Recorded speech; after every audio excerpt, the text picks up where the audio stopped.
Please. Come after me! I'm a man! I'm 40! Can't wait! Let's go!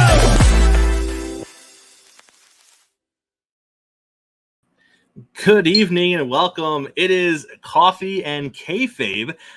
Don't adjust your dials. Mo and I did not get confused. We do not think that it's the morning. We know that it's just past midnight on the East Coast, just past 9 p.m. if you were on the West Coast. Welcome to episode 1 of Coffee and Kayfabe. We are going to be here, myself and Mo and Chase, breaking down all of the big happenings after all of the WWE premium live events. I'll tell you right now, I'm going to call them pay-per-views very often throughout this process. I cannot get that out of my head. We all know Mo. Mo, how are you tonight, sir? I'm doing great. Just coming off of a very interesting Royal Rumble. For sure. And Chase, how are you doing, sir? I am doing fantastic, gentlemen. Doing fantastic. Guys, let's just jump right into it. Just a little formatting note for those of you who are joining us for the first time. Whenever we break down a card, we're going to break it down in the order that it happened. And of course, conversations might get a little sideways in between, but we're going to do our best to keep it rolling. So, gentlemen, let's start with this. I'm just going to hit you with a curveball. I wasn't feeling the Hulk Hogan St. Petersburg commercials. I thought they were weird. I don't know if I want Hulk Hogan to be the one representing my city. I don't know. You do not. You do Chase, not. In light of events, you do not. Correct. Chase, I don't know how that came to be. I don't know if St. Petersburg, I know he lives down there, but I don't know if they thought that was a good idea. It was weird for me. It was weird all around. For them to throw him out there, and then like all week or the past couple weeks, he's been like doing little hints at the end of the thing where he's like, maybe I've got one more left of me, brother. I was scared to death that his music was gonna hit at number 30. I was scared to death. I was like, there has been no surprises in the men's rumble, and we'll get into that. But I was like, there are no surprises really. There was one, but I mean like. No big, like anything. And when 30 came, I was like, please don't let this be Hulk Hogan. And it wasn't, but I was stressing from like 22 to 30. I was like, if his music hits, I'm turning this show off. Gentlemen, before we jump into the Women's Royal Rumble, one more little tidbit. We know that WWE likes to inflate the numbers of their live event. I don't know if either of you caught this, but I thought it was pretty humorous when it was announced on camera. Attendance was 48,045, and the graphic said 48,044. Just one of those small things. We know WWE fluffs the numbers, but if you're gonna fluff them, at least be accurate with the graphic and what the ring announcer is saying. Just saying. But let's start with the Women's Royal Rumble, what I personally think was the better of the two Rumble matches this evening. I want to start with Naomi's surprise return. Obviously, it opened the door a little bit, Mo, for us to think maybe if we got Naomi, are we going to get the other one? But we can only hope. We can only hope. But she didn't show up. It would have been great had she showed up. Correct. We didn't get her. But Mo, what did you think? Were you caught off guard by Naomi's appearance? What do you think of her performance in the ring? So, obviously in the Royal Rumble, only one person can win. One person is going to get a shot at the titles. But you can be a winner if your stint in the Royal Rumble is impactful. So I thought for Naomi to go 102 minutes, I think it was, that was awesome. So I thought her stint was impactful. Obviously, Nia Jax is always going to be impactful. Bayley, the winner. Bayley was great. She was in there for 103 minutes. And, of course, the debut of Jade Cargill was very impactful. So, yeah, if you're impactful, even though you're not a winner, I think you're a winner in the way you set yourself up going forward. Chase, as great as it was to see Naomi back, I would almost argue, and my face kind of hit the floor here. I wasn't expecting this. Jordynne Grace TNA Knockout Champion.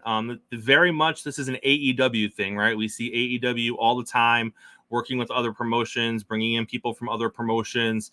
Not really a WWE thing, or should I say, not really a. We're not going to say his name. No one's saying his name anymore. But that old guy who used to run this company wasn't really his thing either. But Chase, clearly, it is a new day because we are bringing in not only wrestlers who are currently part of other promotions, wrestlers who are champions in other promotions. I was a big fan of it. Yeah, they did it last year with Mickie James. They do it this year with Jordynne Grace.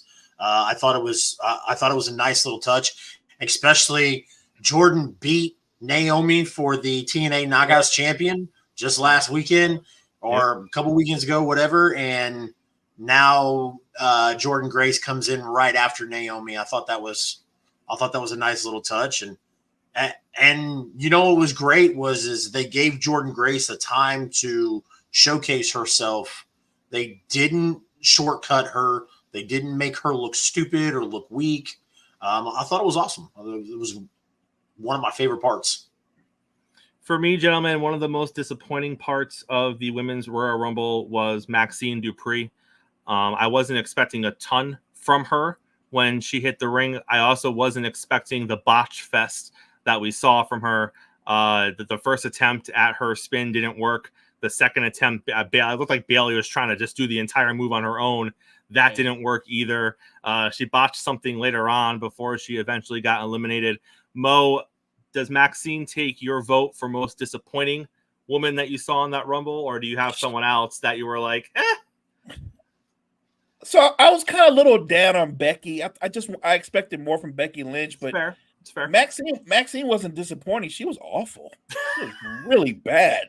Like, I was like, I think at some point they probably like, all right, we just got to get you out of here.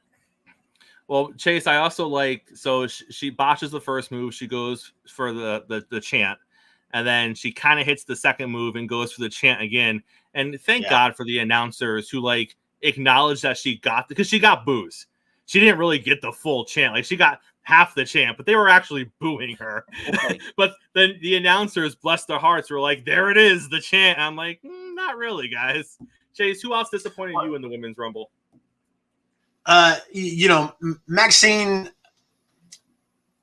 it was disappointing, but it wasn't, I wouldn't say it was my biggest disappointment. To talk about the commentators, I don't know what was up with them in that match. I don't know if they were, I don't know if Pat McAfee actually being on the show was legitimately a surprise, because there were several times. Yeah, there were several times and there was dead silence. They didn't know what to say. It was weird. My biggest disappointment in the Women's Royal Rumble was how long they made us sit through watching Nia Jax. She got a long, exasperated run for really no reason. None. Took a lot of time up. I want to talk a little bit about Chelsea Green. I'm not saying they were trying to do this, and I don't know if either of you are going to get this reference, but hopefully one of you, or at least someone watching this, does. If you've seen the YouTube videos with Scott Sterling in them, I felt like that's what was happening to Chelsea Green. So if you have no idea what I'm talking about, there's these go YouTube them. It's this guy that named Scott Sterling. They're made up videos, but essentially he tries all these sports and he just gets the crap beat out of him. But the more he gets the crap beat out of him, the more the fans cheer for him. So that's essentially what we saw with Chelsea Green. She was inadvertently getting the crap kicked out of her constantly. But I like those wrinkles, Mo. It was a nice little spot for her that didn't necessarily require giving her a push or having her throw people out or anything like that. It was a fun spot. So bravo to whoever came up with that, whether it was her or someone on the writing team. I thought that was a fun little spot. Okay. Mo, talk to me a little bit about Jade. I know you mentioned Jade a second ago. One, were you surprised to see her? And then two, were you happy with her presentation? Because she wasn't in very long. And I think that's good, because as gifted as she is, she can still be stiff at times, right? But I thought that the stint that she was in, she did very well. She just needs more polishing. What I can see from her is you can see the potential, but I don't see her getting a push anytime soon for any major titles. Not yet. Not yet. Chase, it's funny. I was watching the Rumble tonight with my wife, and the commentators at one point, made the comparison of Jade to Bianca, basically saying they're the same body type, they're the same look. And my wife, who kind of knows wrestling but isn't a huge fan, she goes, "What? Why are they saying that? They're not the same. They're not the same at all." So I thought it was interesting that the announcers were trying to push that narrative onto fans. Chase, what did you make of Jade's debut? The little bit that we saw of her in the ring, obviously the fans there were eating it up. Do you think it was the proper way to introduce her to the WWE universe? 1,000%. I thought it was great how late they brought her in, how little of time they gave her, but it still made her look strong, and it made her look like what she is, and that's a star. No question. She definitely, I mean, she'll obviously need polishing, but one thing I want to shoot with this narrative is this idea that like she was trained by Daniel Bryan her last 6-7 months with AEW.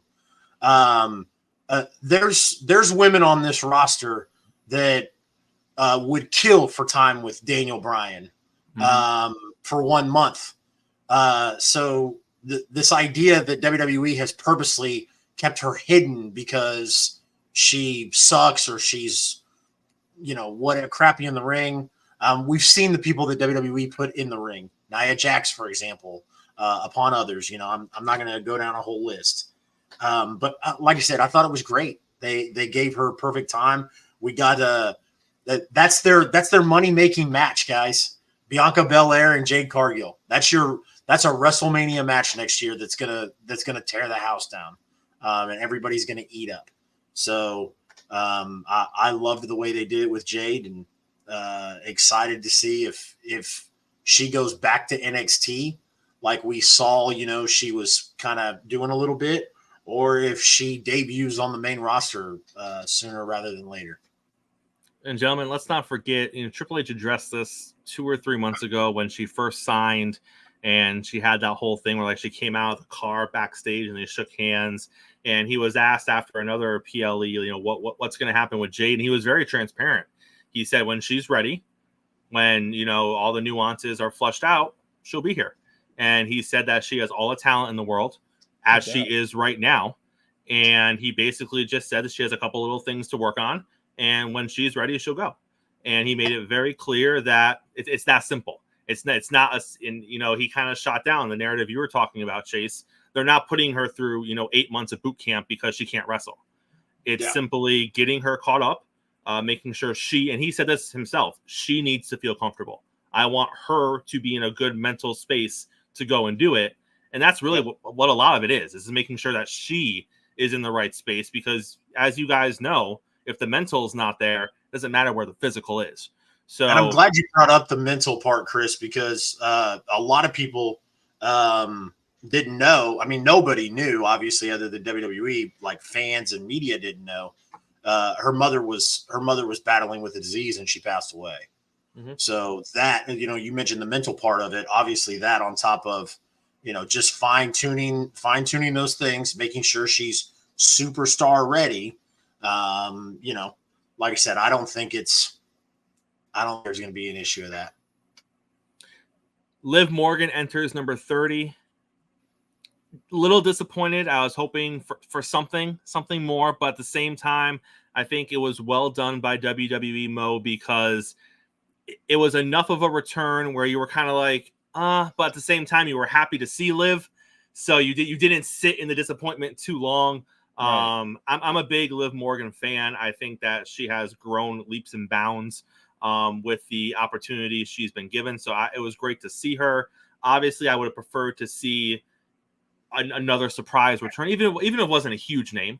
But I like surprises in the Rumble. But I think that WWE is smart to put her at the end since they didn't have another name. Chase, any issue with Liv closing it out and kind of using the 30 spot as her return to the main roster? No, I thought she received a really big pop for it. She did. I was kind of shocked. There was a couple moments there where I thought maybe she might be the one to win it. So, and then of course, Bayley wins it. The role model is going to WrestleMania. Mo, it was one of the very few things that she had yet to accomplish in her decorated WWE career. Mo, any issue with Bayley being the one? No, not at all. I'm actually a big Bayley fan. Me So too. Me too. So no, I had no problem with it. I thought early on that it might not go that way because you kind of saw like the hint of dissension, right, between her and I think it was an Io Sky where she kind of high-fived her, then she'd pull back at the last minute. She would kind of help her, and then she really didn't help her. So I thought, okay, they're setting her up for a fall. They're gonna one of these times she's gonna push her out, right? And that didn't happen, which I was glad for. But I have no problem for Bayley. I'm looking forward to it. Her going forward is when she actually makes that complete turn to a face, because we can all. I think most of us would agree she's better as a face than as a heel. But I thought she was terrific. Chase, I thought they kind of missed an opportunity. They had Asuka in there. They had Kyrie in there. There was some interaction. You know, Bayley helped Asuka a handful of times. But I thought they missed an opportunity before the eliminations of those two to set up a moment of dissension, to set up a moment of, you know, Bayley doing something by accident or like Bayley being distracted and Asuka being knocked out as a result. I thought that their eliminations were pretty clean and there wasn't any real storyline related to their eliminations. And I don't know if you noticed this, Chase, but after they got eliminated, Asuka and Kyrie were kind of like walking around the ringside area like, it looked like they were laughing. I don't know what they were doing. But I thought that was just strange as well because they lingered for a little bit, but then didn't do anything. So there was no real point for them to be there. So I didn't understand what was happening there either. But I just thought from a storytelling stance, they could have done a little more with that, but chose not to. And I guess we'll see where it's going. But I thought that was interesting.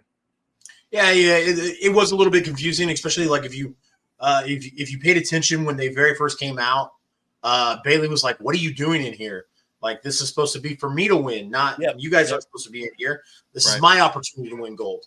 And then when they got eliminated, she was like, "What are you guys doing? You guys were supposed to stay in here and help me." It's well, what are you doing? Are you were you not supposed to be in the Rumble, or are you supposed to help? I mean, this is as plain as it gets. This is Batista 2005. Yes. They're gonna come out. They're gonna come out on SmackDown or maybe even possibly Raw tomorrow, whatever the case may be. Bayley's not going to officially announce who she's going to go after. Damage Control is going to push her and try and force her to go after Rhea, and Bayley will turn. But let me ask you this: if and when Bayley turns babyface, are we going to see Inflatables Bayley, or are we going to see a different Bayley? I think we see a mixture. I think so. And obviously I have no idea, but I don't think she's going to want to. I think she has more layers than that to just go back to what she was prior. I think she's developed so much, and I know people don't like her. I thought she was great as a heel.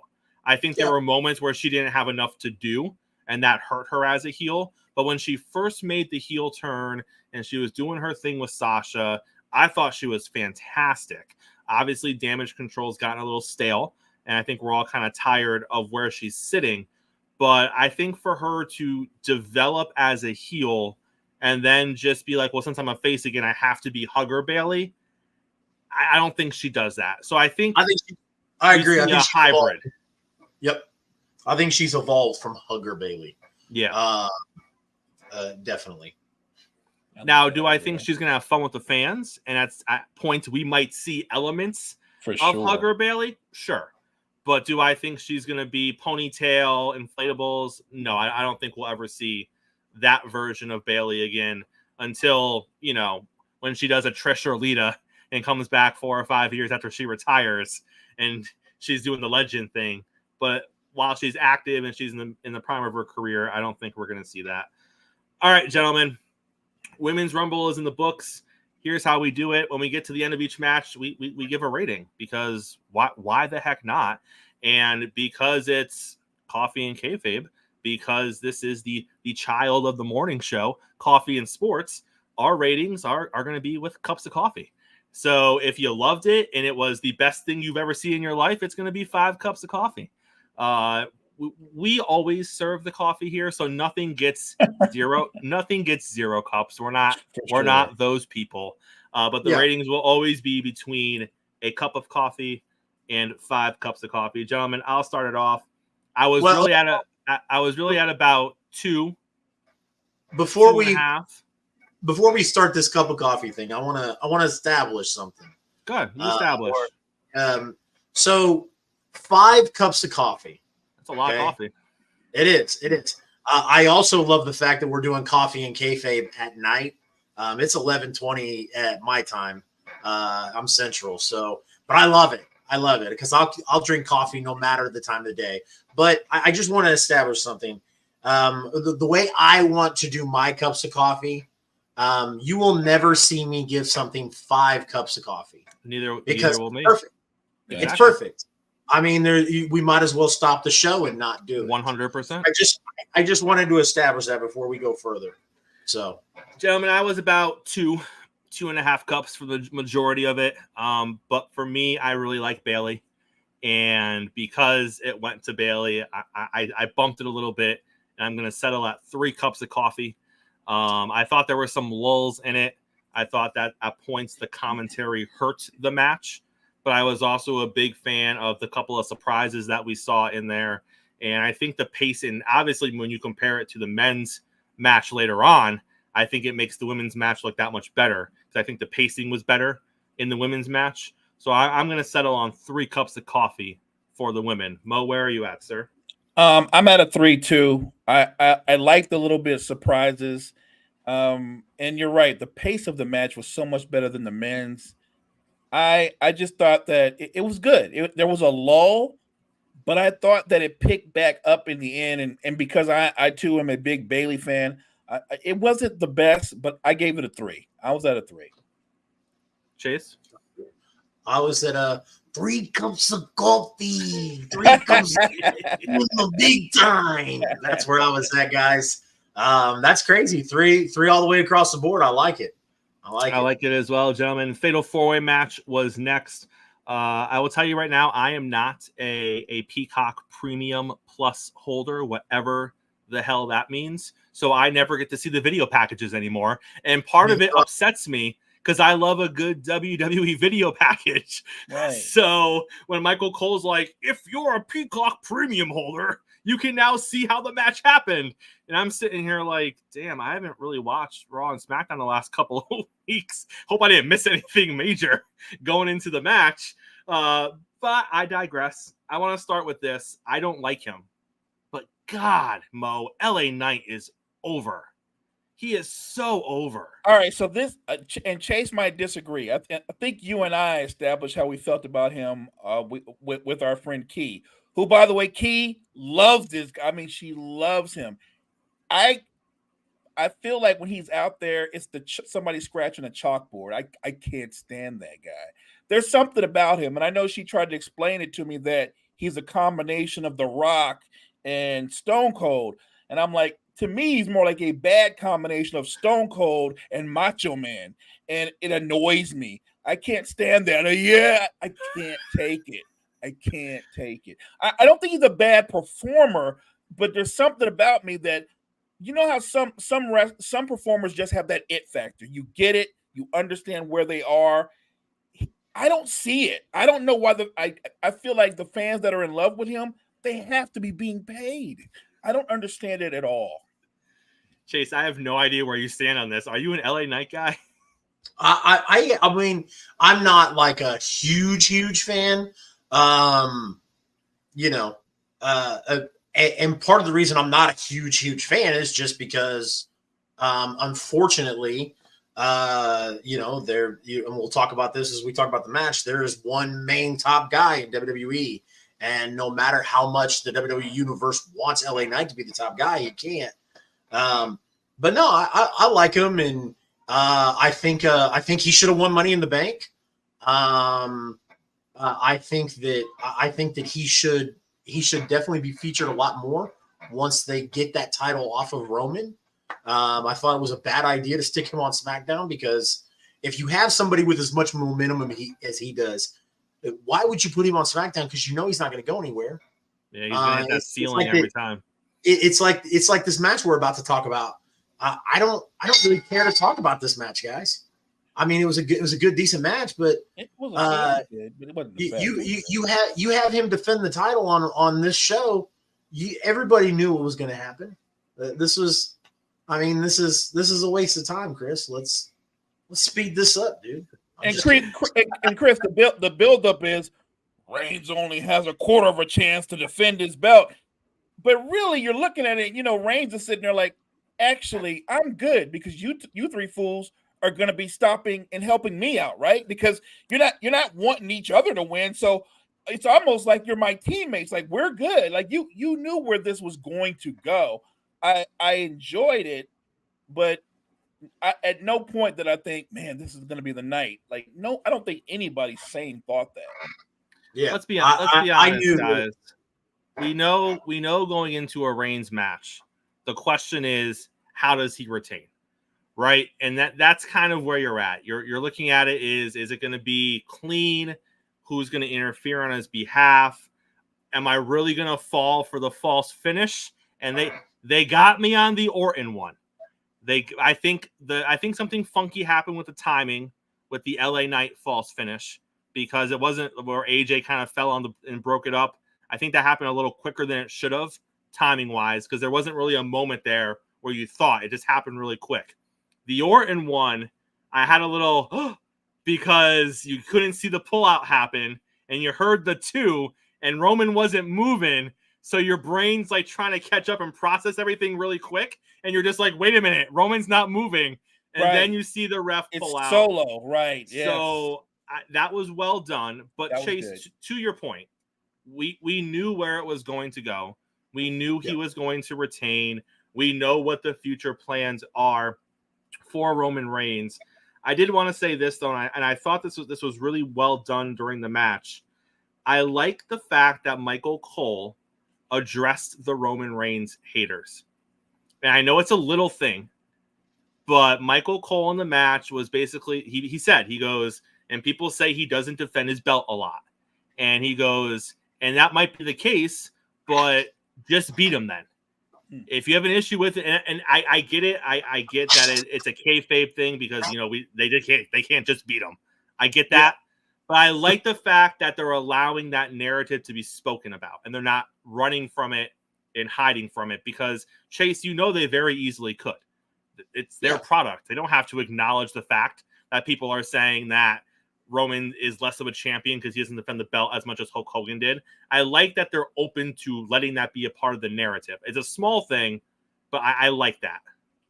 Yeah, I definitely do too. It gives a better aspect to it. Gentlemen, I thought the AJ pile spot was kind of cool in the match. Before we throw out the ratings here, though, I want to get both of your opinions. The spot at the end where AJ comes off the rope oddly, did you think he was supposed to be in the air already, or do you think he just took a hard bump off the rope? Chase, I'll start with you, because he definitely took a hard bump. But do you think it was just one of those harder than he thought it was going to be, or do you think he was supposed to? I thought he was supposed to be in the air. I thought it was a timing thing, and he was supposed to be kind of going up, and then they were going to do a cool like spear in the air finish thing. Right. But that was just me. Chase, your thoughts? I don't know. And that's I mean, I kind of agree with you, but it looked painful.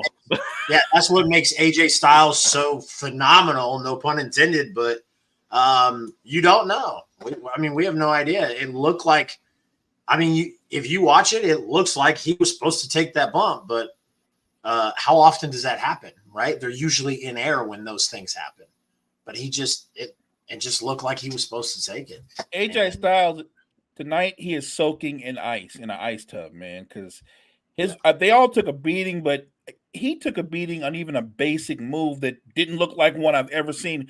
When he took that backflip, I've never seen nobody go that high in the air on a back. I mean, he was skied up in the air and just came back down like that. He is an incredible athletic performer. But man, and I thought towards the end, and maybe you guys did too, I thought Orton really did hurt his arm or his shoulder or his arm. Like, I don't think that was him acting. I think something went wrong because you could tell he was actually wincing. He was really in pain. Gentlemen, but before we get to our rankings, little technical note. Hang on 1 second here. He was calling me out in the comments over here. I didn't realize y'all were underneath the wrong names. It was bugging me. It was bugging me, but I was like, I'm just gonna flow with it, guys. I was too. I wasn't gonna say anything. Say something. I didn't even notice. All right. For me, I thought the action was worthy of maybe 3 cups, but I'm gonna go 2.5 cups because you knew what was gonna happen. It was a predetermined outcome. There was no chance he was losing. And unfortunately, we've seen enough of these Roman matches where you can walk away from it saying it was a good match, but you weren't as invested as you might have been because you knew he wasn't going to lose. So for me, I'm going to go 2.5 cups. Chase, where are you at? I'm going to go 2 3/4 cup of coffee. That's what I'm doing. 2 3/4 cup of coffee in the big time.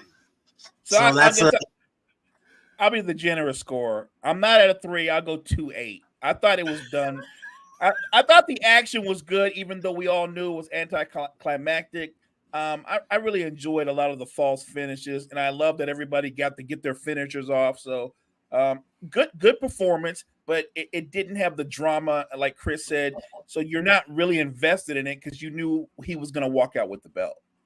Yep. Gentlemen, the third match of the evening was the United States Championship match between Kevin Owens and Logan Paul. For me, I want to start off by saying this. I think Owens is a great opponent for Logan because Owens can work with any style that he has in the ring with him. And I'm not trying to take a shot at Logan, but let's be honest. He is not a full-time wrestler. He hasn't been doing this for a long time. And there are flaws within his repertoire of what he can and cannot do. That being said, when you work with a guy like Kevin Owens, those things don't stick out as much. And I don't think they stuck out terribly in this match. So I like the pairing with Owens, and I think Owens helped elevate both of them, whereas somebody else, if you put Logan in there, you may not have gotten this result. Chase, what did you think of the flow of the match work in general between the two of them? I loved it up until and I'm usually not this guy. I want to just start off with that. I'm not the guy. I'm not the old guy, the get off my lawn guy. But dude, when the Jeff guy who came in, I was like, it just completely ruined the flow of the match. And I was just like, I mean, like I said, starting off, Logan's very athletic. One of my favorite wrestlers, John Hennigan, who was Johnny Nitro, John Morrison, Johnny TV, Johnny Unlimited Names, said in a Chris Van Vliet interview, if I had one-on-one work with Shawn Michaels every day, I would be really great in the ring too. Anybody would. I would be. You would be, Chris. Mo would be. Yep. If you had one-on-one coaching with one of the greatest in-ring performers of all time to be your coach day in and day out, you'd be a fantastic performer. I'm not taking anything away from Logan because he's extremely athletic. And then you get a guy who, like you said, can wrestle just about any style and is just a phenomenal in-ring performer like Kevin Owens. The match should have gone different, and we'll get into that as we give our ratings. But yeah, as soon as the Jeff guy came out, and then the Theory and Waller came out, I was like, the flow of this match is just ruined.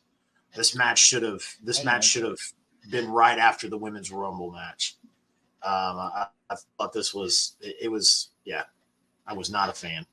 So, Mo, things obviously came to a crashing halt when Jeff showed up.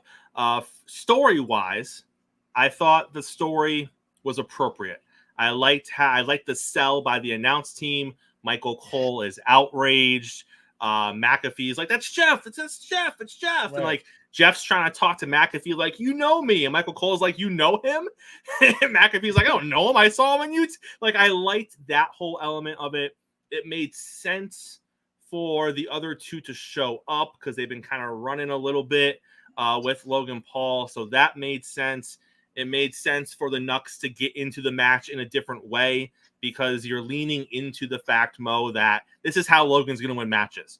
And I like that too, because if you're going to give him wins, you don't want to have him cleanly beating former world champions, right? Like, Should Logan Paul be cleanly beating Kevin Owens? No, he shouldn't be. So I understand the need to keep infusing the cheapness to the win, but I do agree with Chase that you took a match that you were kind of getting into and you kind of had a certain vibe for it, and then all hell breaks loose and you're like, well, that's out the window. Way to throw away a great performance, gentlemen. Mo, what did you make of the ending of the match with the ref spotting the brass knucks? Would you have rather him just hit Owens with the knucks and just get the win that way, or did you like him taking the knucks and using them and the ref seeing them? So if they weren't going to let Owens win, then I would rather Logan have hit Owens with the knucks and he'd get the win. We just talked about that's how he's going to win. And by the way, on a side note, Kevin Owens also one of my very, very favorite performers. And Logan's one of those guys that's really easy not to like, right? But he is that. But that's going to be that's his gimmick. That's his thing. And to Chase's point, look, very raw, but insanely naturally athletic.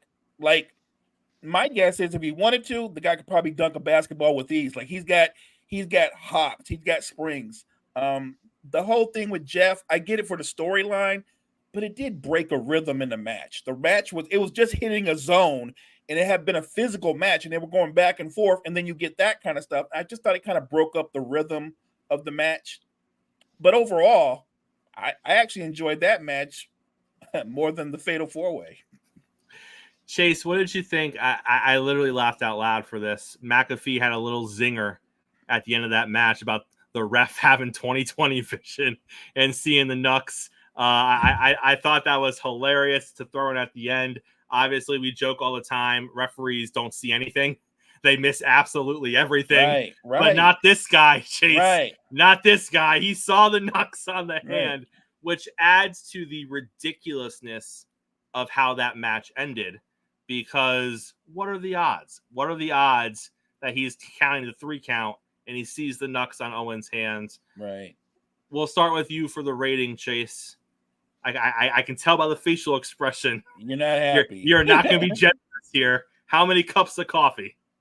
So, never, ever, ever. I know it's on Peacock, and Peacock is $4.99 a month. You can pay $9.99 a month to get it without the ads. Peacock Premium. I wanted to clear that up because I know I get it with my Xfinity, so I get the $4.99. So I still miss the pre-match videos, which I really love. Yeah, me too. But still, you treat the Royal Rumble like it is a premium live event, a pay-per-view, right? It's one of the big never, ever in the history is it okay to have a disqualification on a pay-per-view / premium live event. I'm with you. Never. I can't stand it. I hate it. 2 cups of coffee for this stupid thing. This should have been right after the Women's Rumble match. This was my piss break match. Mo, where are you at? Highly upset about it. I'm not as angry as Chase. Chase is an evil man when he's upset. I don't want to be the bad side of Chase. Hey, he didn't even use the voice. There was no voice for those cups of coffee. Yeah, he didn't even go to the voice, so you know he didn't enjoy it that much. I'm with him, but I won't go as low. I'll go 2.5. I was also at 2, And it doesn't really have anything to do with the interference. It just has to do with the once the Knucks were in the ring, I thought the logical way to go was to have Logan use them if he is going to keep the belt, because the other way it doesn't make sense. I mean, I compare Kevin Owens to a modern day kind of Stone Cold Steve Austin character, and Austin wouldn't have used the Knucks. Austin would have hit a stunner, like he doesn't need to use the Knucks in that situation. And there was no built-in storyline to where he would have been so frustrated with Logan that he would have wanted the extra aggression. So for me, and I get it because they've already done the Knucks to get the win, so they're trying to do something different. But I think that builds into the hatred for Logan Paul. You want him to be hated. Let him use the Knucks. Let everyone be pissed off about it. And then he's going to have that much more heat the next time you see him. I didn't like the ending. I thought it was a little convoluted for no reason. And we move on. It was two for me. 2 cups of coffee. That's a great analogy, though. If it was Stone Cold, he's either going to hit the stunner or he would have lost the match, right? By the other guy hitting him with the Knucks. It would have not, and then he would have got up and stunned him later, but it wouldn't have been a disqualification. It wouldn't have went down like that. That was really the most disappointing part. Like Chase said, either he wins or he wins. Somebody wins, but not a disqualification. The ref Chase, do you think they're just looking for a different finish? Do you think they're just trying to avoid doing another Knuck finish? Yep. Because the ref didn't see it. The ref can't call a disqualification on something he didn't see. Right. I mean, we're just making shit up. Maybe he's wearing them for fashion. We don't know. The ref you don't know. Like the ref can assume, but he can't pull the disqualification because he didn't see him use the Knucks. Like that's like I said, we're just making shit up because they wanted to surprise us, and it didn't surprise us. All it did was make me mad. Let's jump to the men's Royal Rumble. A lot to get to here. Let's start. We opened up with a bang, guys. Chase, we opened up with the Usos. A little unexpected. I didn't think we were gonna. There was always the possibility we're gonna see them together in the ring at some point during the Rumble. Sure. I didn't think we were gonna get it right off the bat like that. Chase, did you like them opening up with the Usos kind of squaring off, potentially leading to that Royal Rumble brother versus brother match? Yeah, I loved it. There's some things in wrestling, like there's some stories that kind of recycle themselves, and it's okay. Mm-hmm. Like it's all right. Like, you know what I mean? I love the fact that they started it off. I thought the obvious and go-to would be that Jimmy gets eliminated and comes back and makes sure that Jay gets eliminated. Right. And that sets up the WrestleMania match, right? And they didn't do that, and I was highly disappointed. But I love that they started it off. Loved it. Mo, were you surprised when Jimmy came out number 2? Yeah, I thought they would face off, but when he came out number 2, that was the surprise for me. I'm like, wow, right behind him. I was like, so it's on then. But it does set up the WrestleMania match. But like Chase said, it would have been done so much better had Jimmy gotten eliminated, then come back and ruined it for Jay. Like I think it was it Kieran Cross did for Lashley. That made sense to me. Yep, we did see that. So Andrade comes out at 4. Chase, that was kind of like the men's surprise. It was cool. Nobody cared. Yeah, that's kind of how I was. He came out and I was like, oh, that's cool. And then I was kind of over it.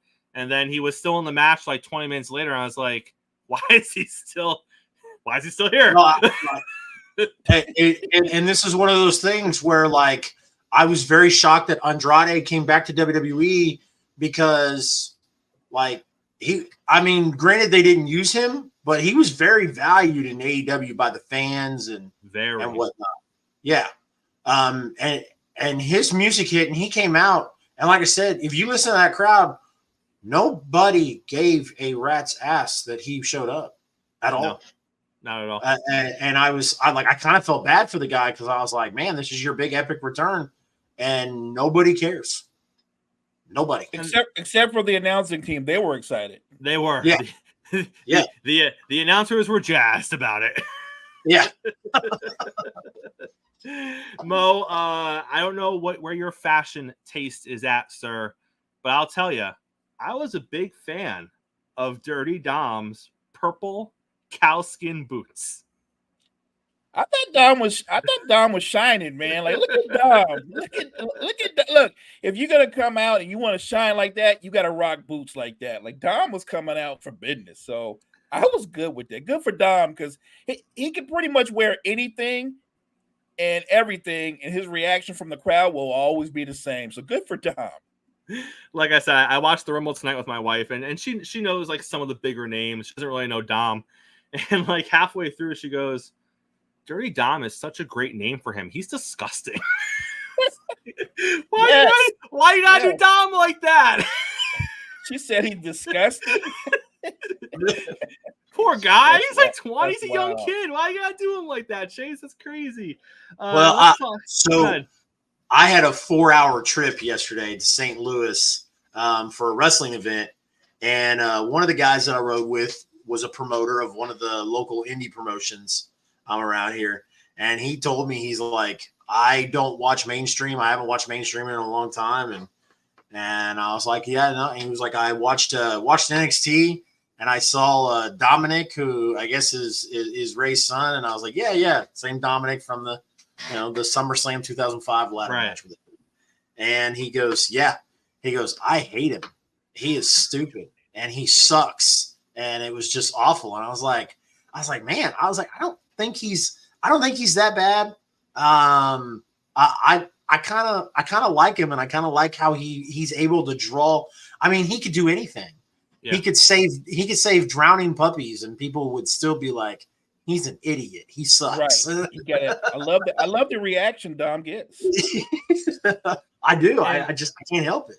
And I'm not gonna say I'm never gonna say someone doesn't deserve something. But I think he's fallen into a nice spot. Being in the Judgment Day, being around that group, not being the face of that group, kind of taking a back seat a lot of the time to Rhea Ripley. I think it's really allowed him to not have a lot of pressure on him as a performer. And because of that, I think it's going to benefit him long term. I think he's going to have a longer career in WWE because of the fortunate circumstances that he was in earlier in his career, where he didn't have to be a face, and he didn't have to go out there and carry matches, and he didn't have to be a singles superstar that just has a valet or a manager. He's allowed to be with this group and kind of just chill and do his thing, and he's still doing stuff in NXT. So I think he was fortunate just to be in a great spot, and that's going to benefit him going down the road. Gentlemen, another thing that I really liked in the Royal Rumble, the men's match with the commentating team, Chase, was Pat McAfee acknowledging that he hasn't been around.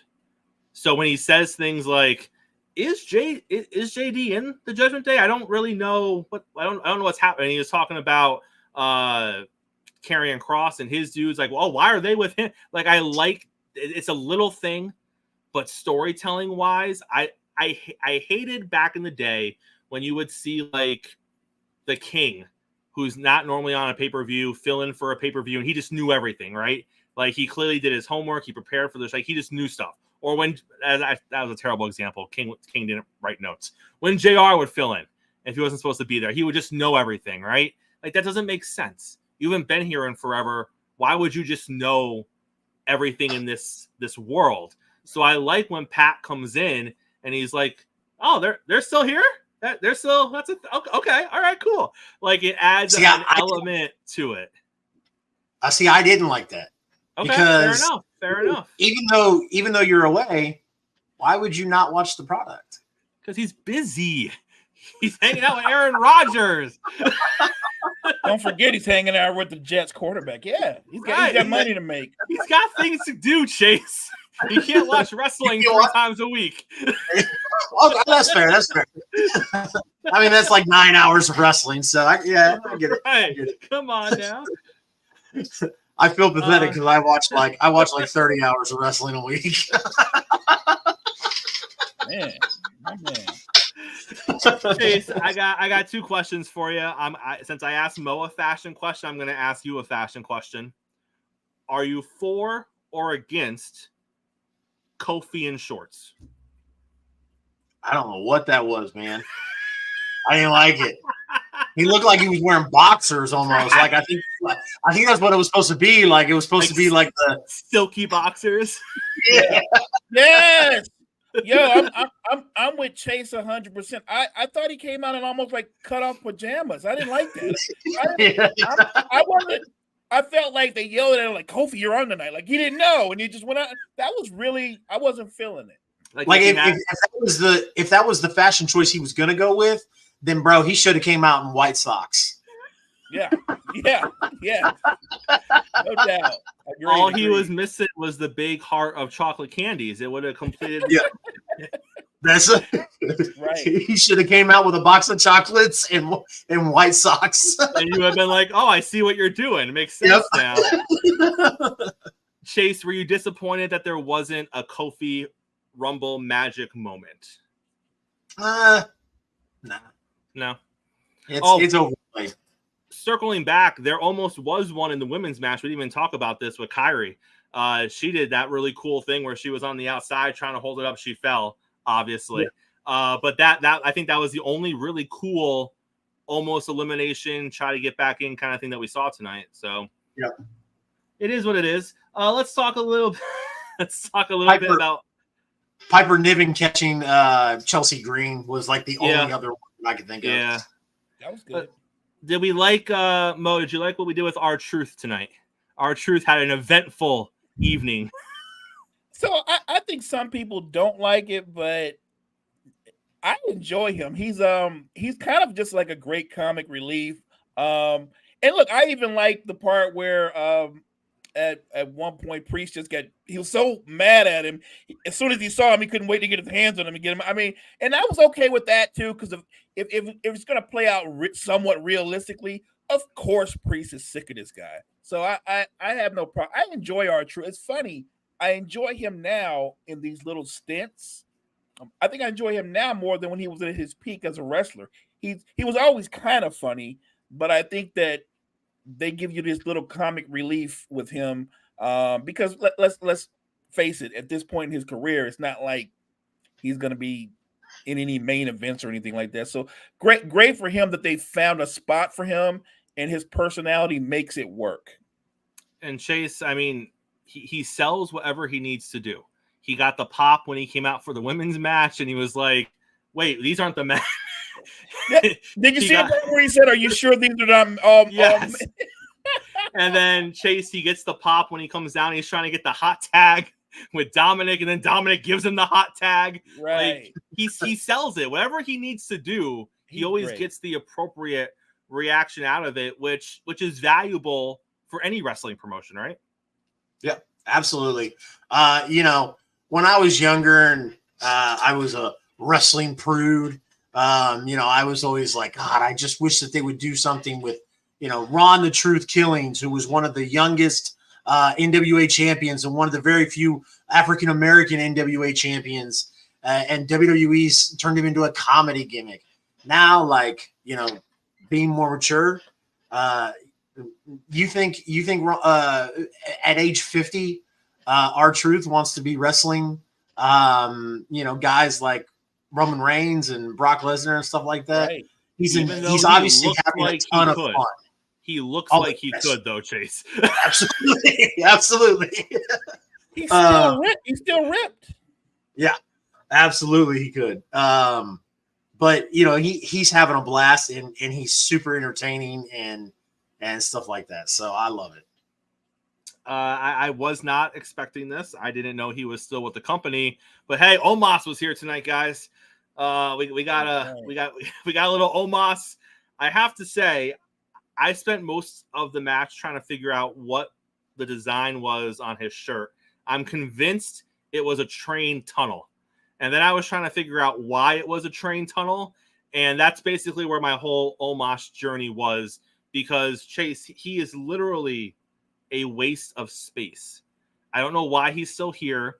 I don't know why Triple H is used. I know why Vince used him. We all know Vince loved big guys, right? But I don't know why he's still here. It just makes no sense to me. He's not a good wrestler. He hasn't really improved any, in my opinion. And he doesn't really add any. I mean, he came in the ring, Chase, and the first guy he put up for a choke slam, Omos is what, 7'1", 7'2"? And he gets the guy up to he gets him to his chest. And it was a smaller guy, too.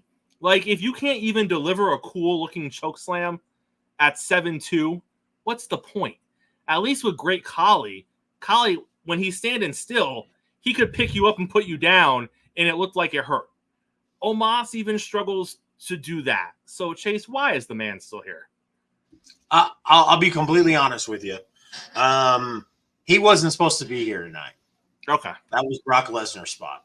I like that answer, because that's the other thing I was going to ask. Did we think that that's Brock was supposed to be here? Yep. Yeah, that was supposed to be Brock Lesnar's spot. And obviously for obvious circumstances. We know why Brock wasn't here tonight. Yes, exactly. So, gentlemen, the final four, it made sense. There were only four guys really that had any sort of storyline heading into this Rumble.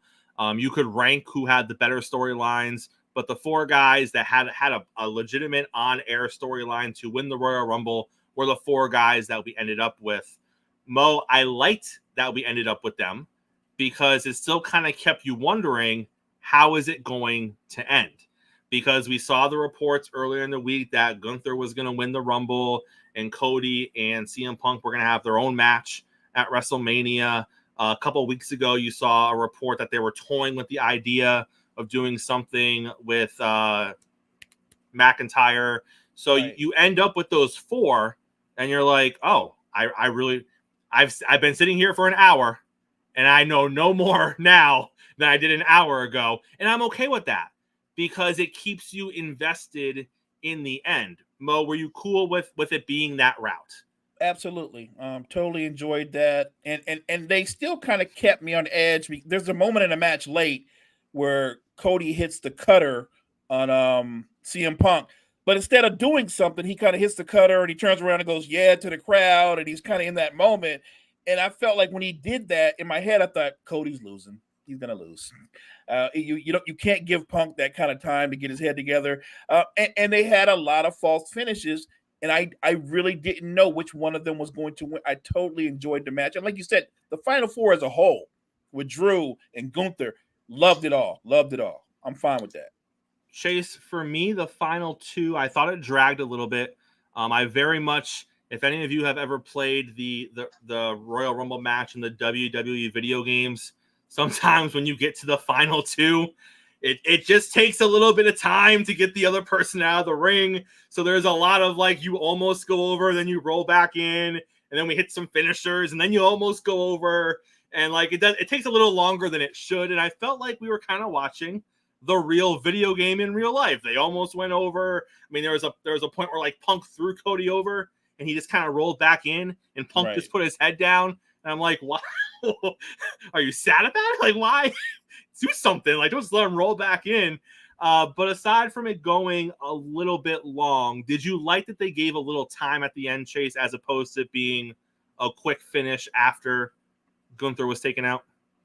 Yeah, you go back and you watch last year's Gunther and Cody went like 20 minutes or something. It was crazy how long they gave Gunther and Cody. And I think they were trying to sell Cody because Cody came in at 30. They did a much better job this year of it. I'll be honest with you. I convinced myself that Punk was going to win. Me too.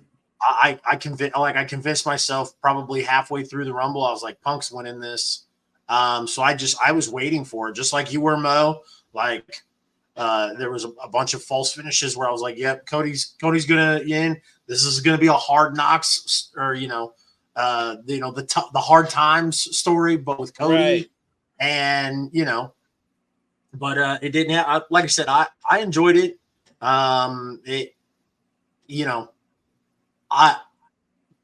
Punk was gassed, but Punk is mid-40s.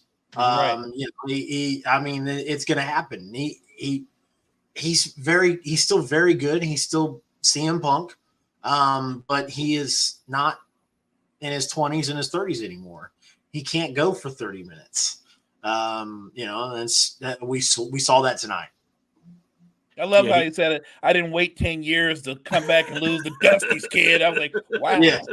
I was like, this is it now. I was like, now he's as soon as Punk gave that line, I was like, it's over. Now let's get to our rankings. For me, gentlemen, I'm going 3 cups of coffee. There were parts that I liked, but overall, I thought it was slow paced. I thought the audience was kind of dead for the majority of the men's rumble. And I thought there was just a lot of standing around. A lot of guys just kind of laying down. When you compare it side by side with the women's rumble just flowed better. There was more action. There were less lulls in it. I like the end. I like the progression. I like the last 15 or 20 minutes of it. But for me, there were parts that kind of underwhelmed. So I'm going 3 cups of coffee. Chase, where are you at? I'm going to go 3 cups of coffee as well. I kind of the same thing. I would have liked some bigger pops. If that would have equaled to surprises, fine. But it just, like you said, it just felt like and this is weird too, because if you look, this is kind of Triple H's Rumble, how he does it. Not a lot of surprises. Yep, pretty straightforward. He did that last year and there was a lot of people who got really upset because they were like, there was no returns, there was no surprises, and here we are again, Triple H's Rumble, and there's not a lot of returns and there's not a lot of surprises. And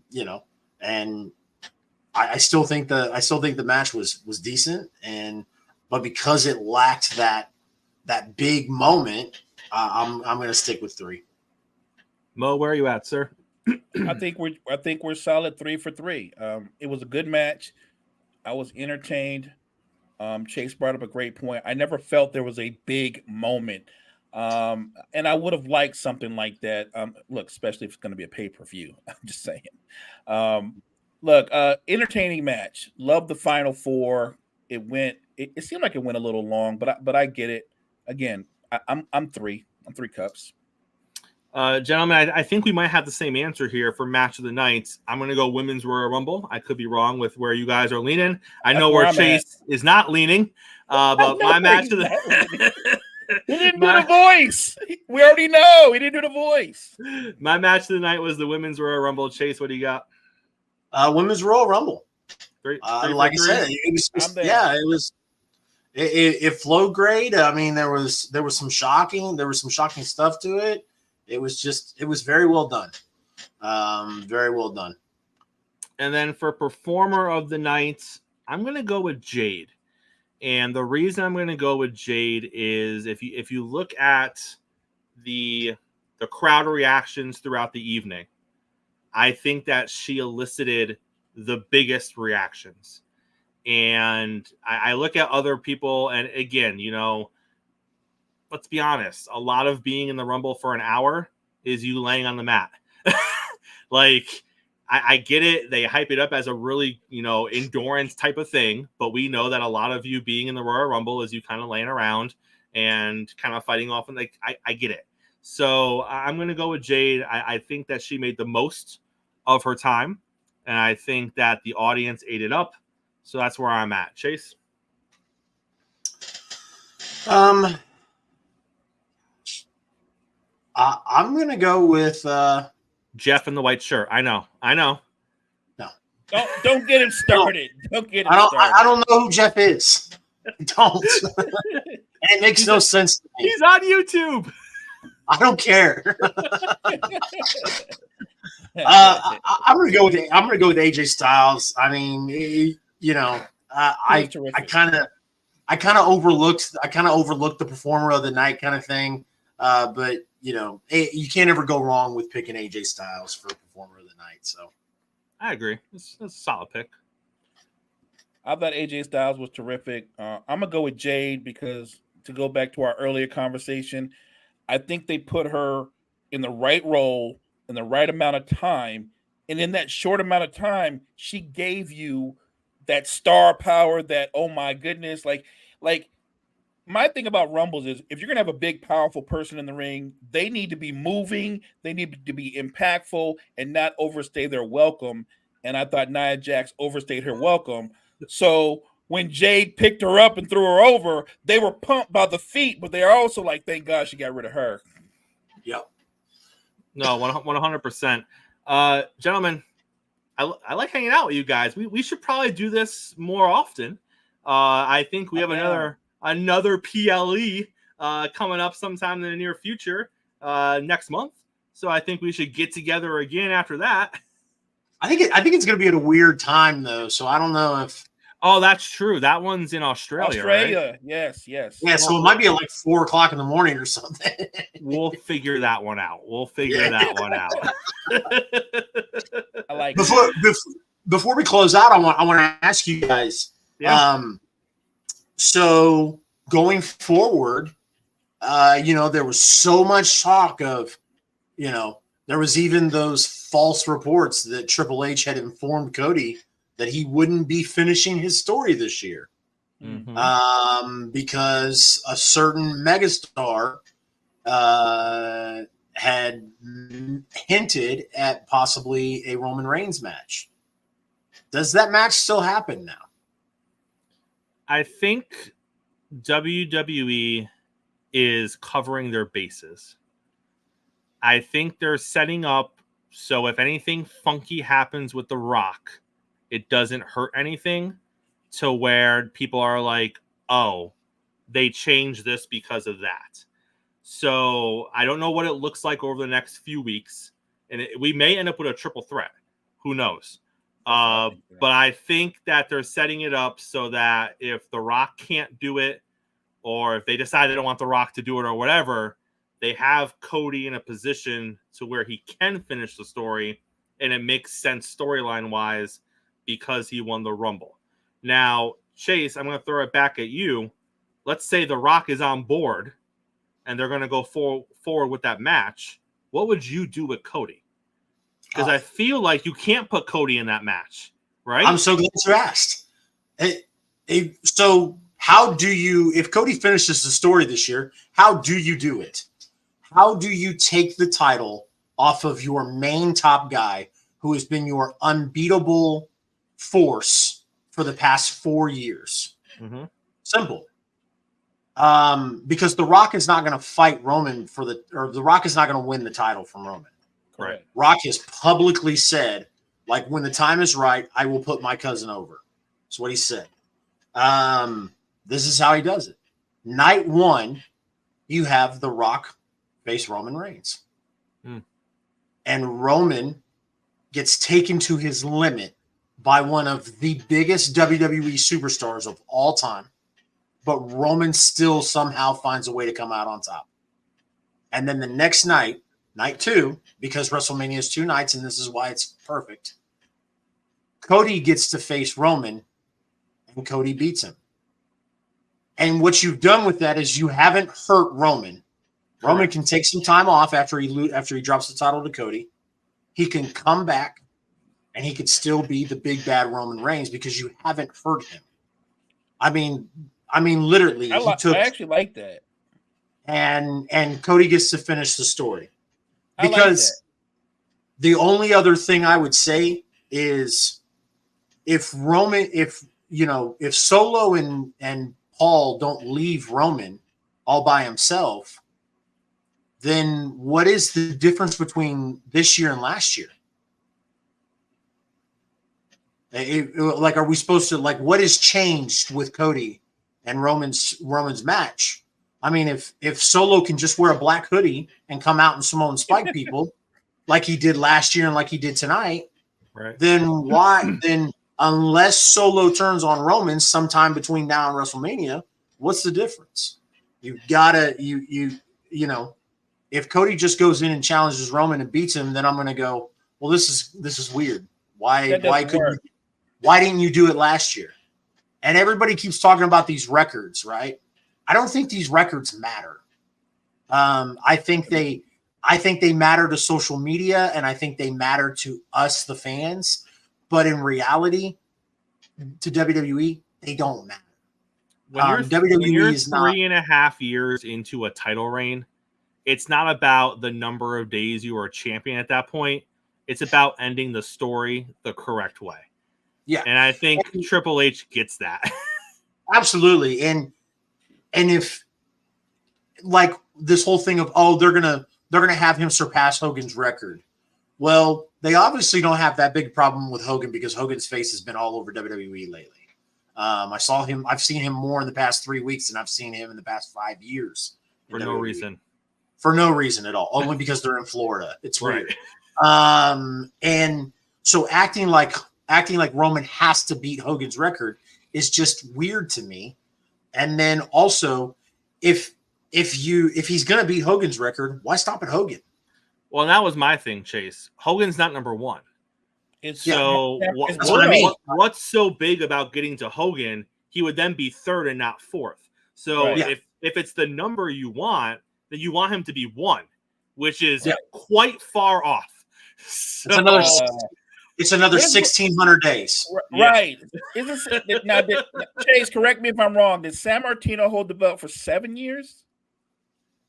I can't tell you. I can't tell you exactly without looking, Mo. But what I can tell you is I just had this conversation last weekend with one of my other shows that I do, and my co-host believes that Roman's going to surpass Bruno's record. That's crazy. Which means he wouldn't lose the title until WrestleMania of 2026. Because I know he's back not even halfway there yet. He's not even halfway.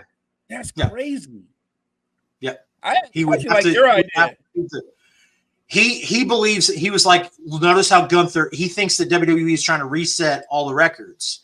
So Gunther reset the Intercontinental, the Usos reset the tag. Yeah. And so he thinks Roman's going to reset Bruno's. And I'm just like, I don't see how that happens. Chase, you should write for WWE because I'm not joking. What you said makes sense because if he goes against Rock and Rock pushes him to the limit in an all-time great match, and you knew it took something out of him, he turns around and faces Cody and what would be a great match. But if he loses to Cody, anybody that watch will go, well, look, the match with Rock clearly took something out of him. You don't hurt Roman and how great he is, and he can take time off and come back and be the baddest man on the planet all over again. So that's why your idea is a great idea. Yeah, that to me is the only way that this makes sense. Is either A, Heyman and Solo have to leave. Jimmy, Solo, and Heyman have to leave Roman, and his empire falls. Or B, he faces Rock night 1, Cody night 2. See, it's the only way. If Cody, like I said, if Cody goes in there and beats Roman, then I'm going to go, well, why didn't you just do it last year? Why did you make him wait a whole other year? So now I want to take it one step further, Chase. If The Rock, that wouldn't work. So the idea that's been floated around forever now, the better part of the last year and a half, was this idea that somehow when this is all said and done, Roman comes out as a face. Do you still think there's a path to that? Oh, absolutely. If he drops the title to Cody, and then he takes 4, 5, 6 months off, and he comes back, I wouldn't be shocked if the arena erupted. I wouldn't be shocked at all, and especially if he came out by himself without Heyman. Right, I would. Right. Yeah. And now, obviously, we think CM Punk is going to fight Seth Rollins. Oh yeah. So where does that leave Gunther in the IC title? Because that was the one piece we didn't really know about. Because they were talking, well, Gunther is going to fight Rollins, and then Punk and Cody are going to fight each other, and it made sense where everyone's going to be. But now we know that's not going to be the case. So now you're looking at Gunther, and then we heard for a while that it might be Jey Uso, but it looks like that's going to be Jimmy and Jay's match. Brock Lesnar, I don't think, is going to be in the fold for WrestleMania. So where does that leave? I agree. He should not be. Listen. When Vince left the first time, So real quick, let's address the elephant in the room. Because I want to let you guys know that the only reason that I watched this show tonight was because, number one, this show, and number two, TKO fired him yesterday. I have not sold my WrestleMania tickets. My WrestleMania tickets are for sale. Now I still have my flight and my hotel for Philly because I'm going to go enjoy all the independent stuff because WrestleMania week is if you're a diehard professional wrestling fan or professional wrestling guru, WrestleMania week is a magical experience and it's half the price of the Super Bowl. So I highly recommend it. So I'm still going to go enjoy Philly and support independent promotions and all kinds of stuff like that. I will not be at NXT and I will not be at WrestleMania. I refuse. Like I said, my tickets are for sale. But it's crazy to think that like how all of this is affecting that. We were gonna get Brock Lesnar, or we were possibly gonna get Brock Lesnar versus Gunther, right? And now we're not. And some of the other stuff, and who knows what could unfold over the next 2 weeks or a couple months. Obviously, WWE is going to do everything they can to keep it under wraps until after WrestleMania. But yeah, it's crazy. So my God, Vince, get it together, man. Jesus. No, it's too late. Get some help. It's too late. Yeah, it's definitely too late for Vince. Obviously, and we're not. It will all come out. A lot of it has, but more will come out. And 7 pages of it. Yeah. Oh, man. What's come out is woo. We will find out more about who did what and where it happened. And because I'm not going to sit here and say that I know for sure what Brock did or did not do. But clearly we know for sure what Vince did or did not do, and we know a lot of what he did or did not do. So clearly, if you are Brock Lesnar and you are being associated with that's not a good look for you. So we understand why you're not going to be around for a while. But like I said, that will all kind of flush out, and we'll see where. Do you all remember when Stephanie did that disgusting "Thank You Vince" thing the day he resigned, and those reports came out that Brock Lesnar stormed out of WWE and quit? We all know all why. makes sense. How it all makes sense. Lines up a little bit, gentlemen. All right. Well, we're going to close out. We appreciate everyone tuning in. If you are watching us on TikTok or YouTube afterwards, we are on after PLEs.